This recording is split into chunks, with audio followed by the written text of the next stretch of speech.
Hello बच्चों, स्वागत है आपका आपके अपने YouTube channel math with Savita Deswal में। और मैं हूं सविता देसवाल। बेटे, आज हम करेंगे कक्षा 7 प्रश्नावली 2.1 जो कि भिन्न और दशमलव भिन्न के बारे में है। भिन्न हमने 6th क्लास में भी पढ़ी है। भिन्न हम किसको कहते हैं बेटा? जिसको हम अंश और हर के रूप में लिखते हैं। ऊपर वाली जो होता है ये हमारा अंश होता है और नीचे वाला जो होता है ये हमारा हर होता है। अब जो हमारी भिन्न होती हैं वो कौन कौन सी भिन्न होती हैं? एक तो होती है बेटा उचित भिन्न। उचित भिन्न किसको कहते हैं हम? जो एक संपूर्ण का हिस्सा दर्शाती है उसको हम उचित भिन्न कहते हैं। यानी जिसका अंश जो है वो छोटा होता है और हर जो है वो बड़ा होता है। जैसे अगर मैं लिखूं 3/4 तो इसमें 3 छोटा है, 4 बड़ा है। मतलब क्या हुआ कि हमारे पास 4 जो है हिस्से हैं, उसमें से 3 हिस्से, 4 में से 3 हिस्से। तो जब हमारे पास पूरे 4 हिस्से होते तो ये संपूर्ण होता। तो 3 हिस्से हुए ना 4 में से, इसका मतलब क्या हुआ कि ये संपूर्ण का एक हिस्सा है, संपूर्ण नहीं है। यानी इसकी जो वैल्यू है, इसका जो मान है वो संपूर्ण से कम है, यानी 1 से कम है। पूरा 1 कब होता? जब ये 4/4 होता। तो जब हमारा अंश छोटा होता है और हमारा हर बड़ा होता है तो उसको हम कहते हैं उचित भिन्न। उसके बाद आ जाती है हमारी विषम भिन्न। ये हमारी कौन सी भिन्न थी? उचित भिन्न। उचित भिन्न। विषम भिन्न कौन सी होती है? विषम भिन्न होती है हमारी जब हमारा अंश बड़ा होता है और हर छोटा होता है। जैसे अगर मैं लिखती यहाँ पे 5/4, अब क्या हुआ कि हमारा अंश बड़ा है और हर छोटा है, तो इसकी जो वैल्यू है, इसका जो मान है वो 1 से ज्यादा है। जब हमारा अंश बड़ा होता है और हर छोटा होता है तो हमारा मान जो है वो 1 से बड़ा होता है। और इसको हम कौन सी भिन्न बोलते हैं? विषम भिन्न बोलते हैं। और विषम भिन्न को हम मिश्रित भिन्न में भी बदल सकते हैं। मिश्रित भिन्न में हम कैसे बदलेंगे? हम अंश को हर से भाग करेंगे, 4 एकम 4, 1 हमारा शेष बच गया। तो हम इसको मिश्रित भिन्न में कैसे लिखेंगे? जो हमारा आंसर आया है उसको आगे लिखेंगे, जो हमारा शेषफल बचा है उसको ऊपर लिखेंगे, और जिससे हमने विभाजित किया था उसको हम नीचे लिखेंगे। तो ये क्या आ जाएगी? हमारी मिश्रित भिन्न आ जाएगी। तो ये थी बेटे हमारी उचित भिन्न जिसमें अंश छोटा हर बड़ा होता है। ये थी हमारी विषम भिन्न जिसमें अंश बड़ा और हर छोटा होता है। और ये थी हमारी मिश्रित भिन्न, इसको हम सहीयों में लिखते हैं 1 सही 1/4। तो अब हम देखते हैं कक्षा 7 की प्रश्नावली 2.1 जो कि है भिन्न और दशमलव भिन्न। फर्स्ट क्वेश्चन है बेटा, हल कीजिए 2 - 3/5। ये हमारा फर्स्ट क्वेश्चन का फर्स्ट पार्ट है। इसको हम 2 में से 3/5 को माइनस कैसे करेंगे? एक तरीका क्या है, जिसके नीचे कुछ भी नहीं होता उसके नीचे हम 1 लिख सकते हैं। 1 लिख के दोनों के हर को हम बराबर कर लेंगे। दोनों के हर को बराबर करने के लिए क्या करेंगे? जो इसका हर है उससे इन दोनों को गुना कर देंगे और जो इसका हर है उससे इन दोनों को गुना कर देंगे। तो इन दोनों को हम गुना करेंगे 5 से और इन दोनों को हम गुना करेंगे 1 से। तो ये आ गया हमारा 2 पंजे 10 और 5 एकम 5, और ये आ गया 3 एकम 3 और 5 एकम 5। अब दोनों के क्योंकि हर बराबर हैं तो हमें लघुत्तम लेने की आवश्यकता नहीं है। तो 10 में से 3 गए 7, और नीचे जो हमारा लघुत्तम है वो लेने की आवश्यकता नहीं है क्योंकि जब दोनों के हर बराबर होते हैं तो वही हमारा लघुत्तम होता है, एलसीएम होता है। तो नीचे कितना आ जाएगा? 5 यूं का यूं आ जाएगा। ये एक तरीका था बेटे। मैं आपको दूसरा तरीका भी बताऊंगी, आपको जो इजी लगे आप कर सकते हैं। दूसरा तरीका क्या था कि इसके नीचे कुछ नहीं था, हमने 1 ले लिया, इन दोनों का हम एलसीएम ले लेते हैं, लघुत्तम समापवर्तक ले लेते हैं। तो 1 और 5 का लघुत्तम कितना आ जाएगा? 5 आ जाएगा। 5 को हम 1 से भाग करेंगे, 1 पंजे 5, 5 पे जाएगा और उस 5 से अंश से गुना कर देंगे, 5 दूनी 10 माइनस 5 से 5 को भाग करेंगे, 5 एकम 5, 1 के पे गए यानी 1 आंसर आया। उस 1 से 3 को गुना करेंगे तो 1 दिया 3 और 10 में से 3 गया 7/5। ये हमारा फर्स्ट क्वेश्चन का फर्स्ट पार्ट था। अगला है 4 जमा 7/8। सबसे आसान तरीका मेरे ख्याल में बेटे, हम क्या करें, हर को बराबर कर लेते हैं। तो इसके नीचे 1 लिख लेते हैं, इन दोनों को 8 से गुना करेंगे और इन दोनों को 1 से गुना करेंगे। तो 4/1 इन दोनों को 8 से गुना कर दो प्लस इन दोनों को 1 से गुना कर दो। 4 × 32/8 जमा 7 एकम 7 और 8 एकम 8।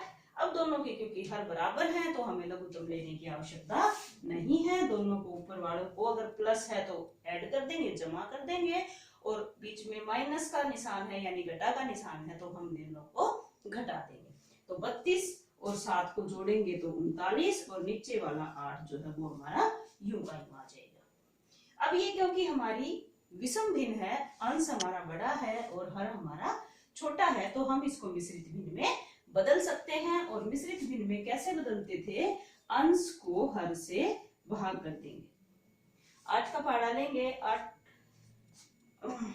पंजे 40 तो ज्यादा हो जाएगा, 8 चौके 32 बच गए 7। तो कैसे लिखेंगे, जो हमारा आंसर आता है उसको सबसे पहले, जो हमारा शेषफल ऊपर और जिससे विभाजित किया था वो नीचे। तो इसका आंसर क्या आ जाएगा, 4 सही 7/8। तो 39/8 को हम मिश्रित भिन्न में लिखेंगे 4 सही 7/8। ठीक है बेटे। उसके बाद हम देख लेते हैं एक फोर्थ पार्ट।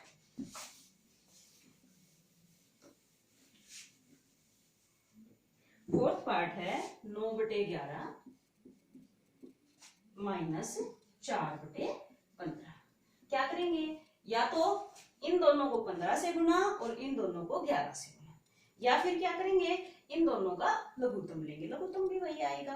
क्या करेंगे, 11 और 15 दोनों क्या है, सह अभाज्य संख्याएं हैं। सह अभाज्य किसको बोलते हैं, जिसका एक भी गुणनखंड कॉमन नहीं होता है। तो जब दोनों संख्याएं सह अभाज्य होती हैं, उनका कोई गुणनखंड कॉमन नहीं होता, तो उन दोनों की गुना करने से जो आंसर आता है वो हमारा लघुत्तम समापवर्तक होता है। तो कितना आ जाएगा, 11 पंजे 55, 5 असर लग जाएंगे, 11 एकम 11 और 5 16, 165 इनका एलसीएम आ जाएगा। 165 को जब हम 11 से भाग करेंगे तो आंसर 15 आएगा और जो हमारा आंसर आता है, जो उत्तर आता है, उससे ऊपर वाली संख्या को गुना करते हैं। तो 15 निमा 135 घटा 15 से इसको भाग करेंगे 11 आएगा, क्योंकि 11 और 15 की गुनाई तो थी है। 15 से भाग करेंगे 11 आएगा, जो आंसर आता है उसको ऊपर वाले से गुना करते हैं, 11 चौके 44। तो कितना आ गया, 135 में से 44 को माइनस कर देंगे तो 5 में से 4 गया 1 और 13 में से 4 गए 9 और नीचे आ जाएगा 165। अब ये हमारी कौन सी भिन्न है, ये हमारी उचित भिन्न है। तो जब उचित भिन्न आ जाती है तो हमें मिश्रित भिन्न में नहीं चेंज करना, हम मिश्रित भिन्न में चेंज नहीं कर सकते। अगर हमारी ये विषम भिन्न आती तो हम इसको मिश्रित भिन्न में चेंज कर देते। तो ये था हमारा फर्स्ट क्वेश्चन का फोर्थ पार्ट। अब देखते हैं बेटा, जिसमें 3 संख्याएं ले रखी। फिफ्थ पार्ट में है 7/10 जमा 2/5 जमा 3/2।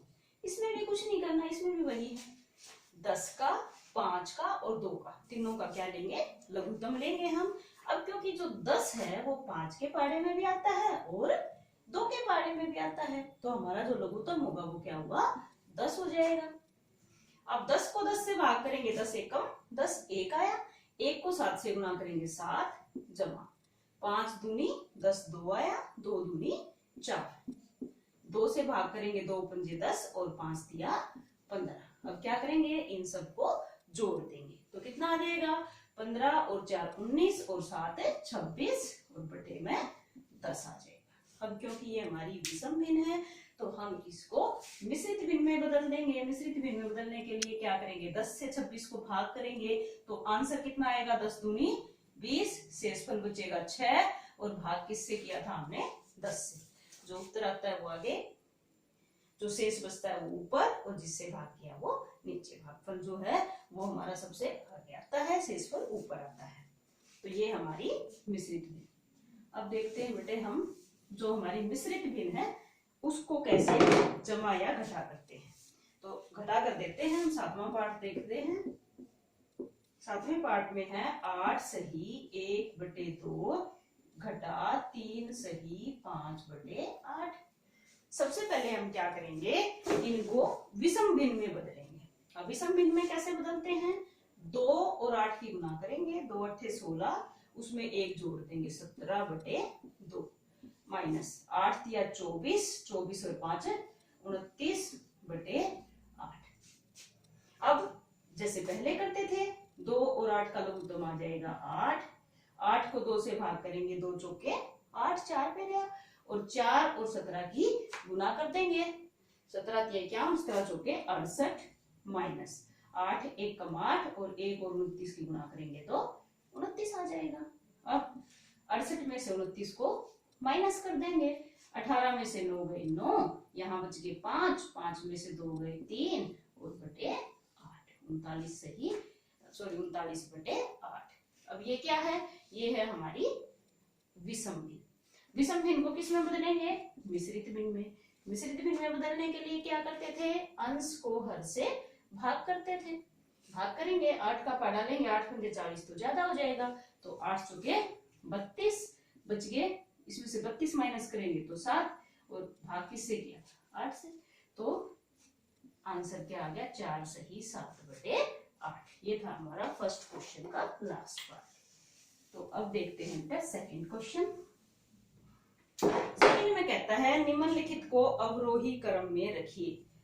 फर्स्ट पार्ट ही देख लेते हैं सेकंड क्वेश्चन का। 2/9, 2/3 और 8/21। इसका भी वही तरीका है, या तो सबके हर बराबर कर लो या सबका लघुत्तम ले लो। अब लघुत्तम लेंगे तो कितना आएगा, कैसे लेते हैं लघुत्तम, 3 9 और 21। ये तीनों किससे भाग हो रहे हैं, तीनों 3 से भाग हो रहे हैं, 3 से भाग कर लेते हैं। 3 1 कम 3, 3 तिया 9, 3 सत्ते 21। अब 3 से एक ऐसे का ऐसा, 3 1 कम 3 और 3 सत्ते 21। अब 7 से करेंगे तो हमारा लघुत्तम कितना हो गया, 7 तिया 21 और 21 तिया 63। अब 63 जो है इनका लघुत्तम आ जाएगा। या तो क्या करो, इन सब के हर को 63 बनाना है हमें, और 63 बनाने के लिए देखो इसको किससे गुना करोगे, इसको किससे करोगे और इसको किससे करोगे। या दूसरा तरीका वही है कि इन सब का लघुत्तम आ गया हमारा 63, 63 नीचे लिख लेते हैं।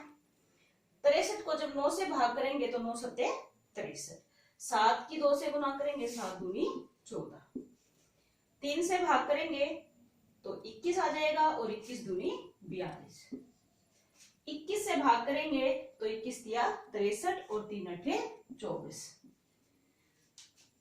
जैसे 3 से भाग करेंगे, कई बच्चे हैं भाग नहीं कर पाते, तो कैसे देखोगे, हमने जब 3 से भाग करा तो बचा क्या, 7 तिया 21 पे जाएगा। 7 से भाग करेंगे तो 9 पे जाएगा।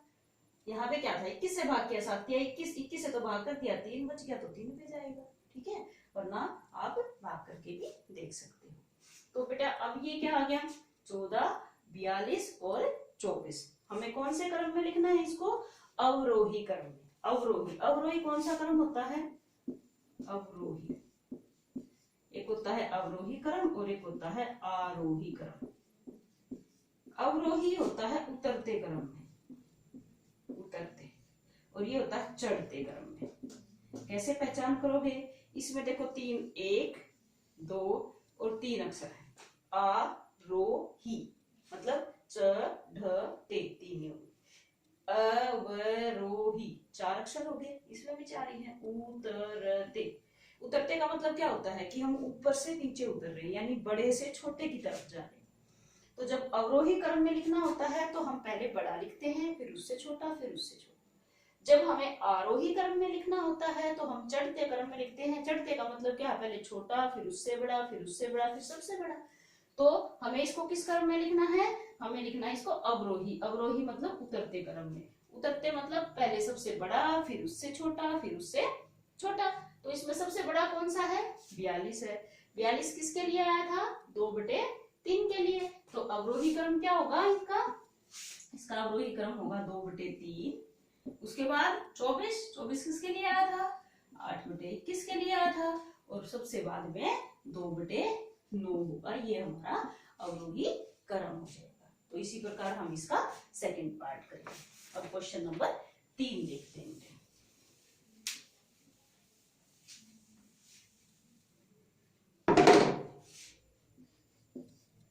क्वेश्चन नंबर 3 में कहता है, एक जादुई वर्ग में प्रत्येक पंक्ति, प्रत्येक स्तंभ एवं प्रत्येक विकर्ण की संख्याओं का योग समान होता है। क्या यह एक जादुई वर्ग है। अब इन्होंने ये एक वर्ग बना रखा है।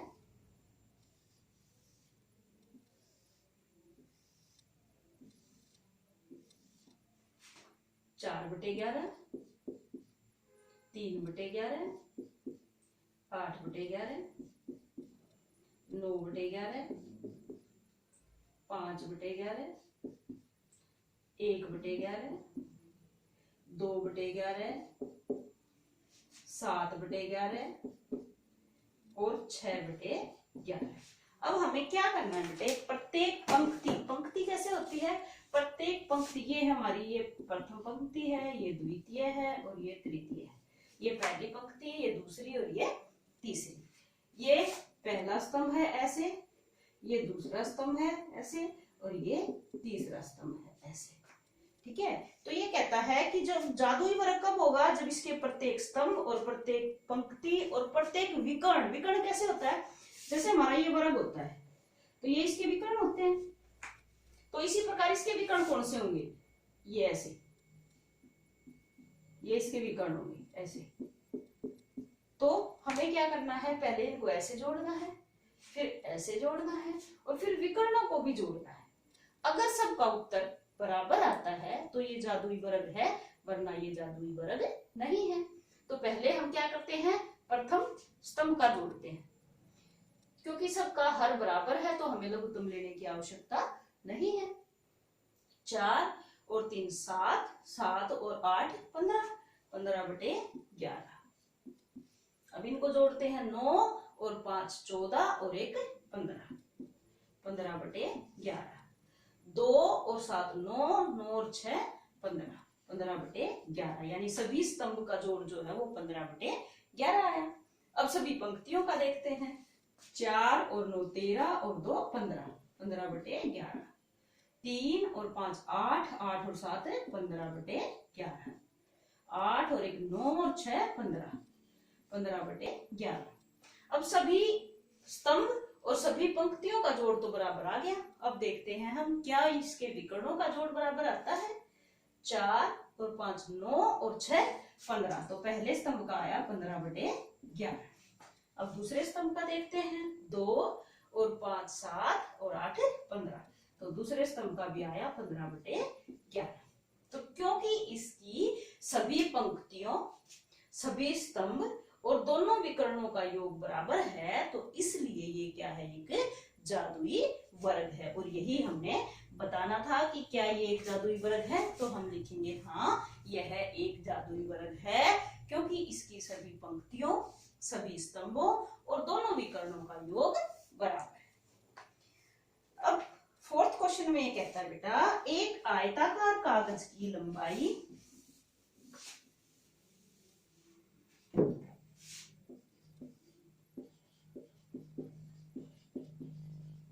आयताकार कागज की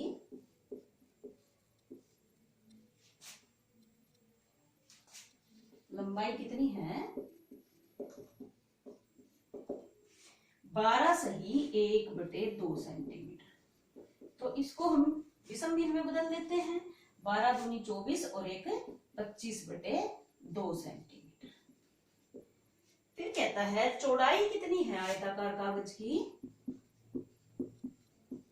चौड़ाई है बेटे इसकी 10 सही 2/3 3 सेंटीमीटर। इसको भी विषम भिन्न में बदल देते हैं।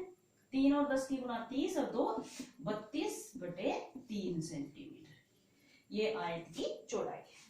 कहता है कागज का परिमाप ज्ञात कीजिए, क्योंकि ये कागज जो है वो आयताकार है और आयत के परिमाप का फार्मूला क्या होता है?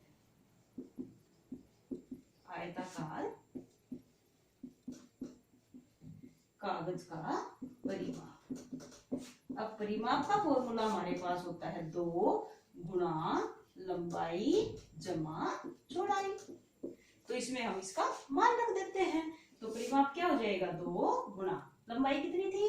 25/2 जमा चौड़ाई, चौड़ाई कितनी थी? 32/3 सेंटीमीटर।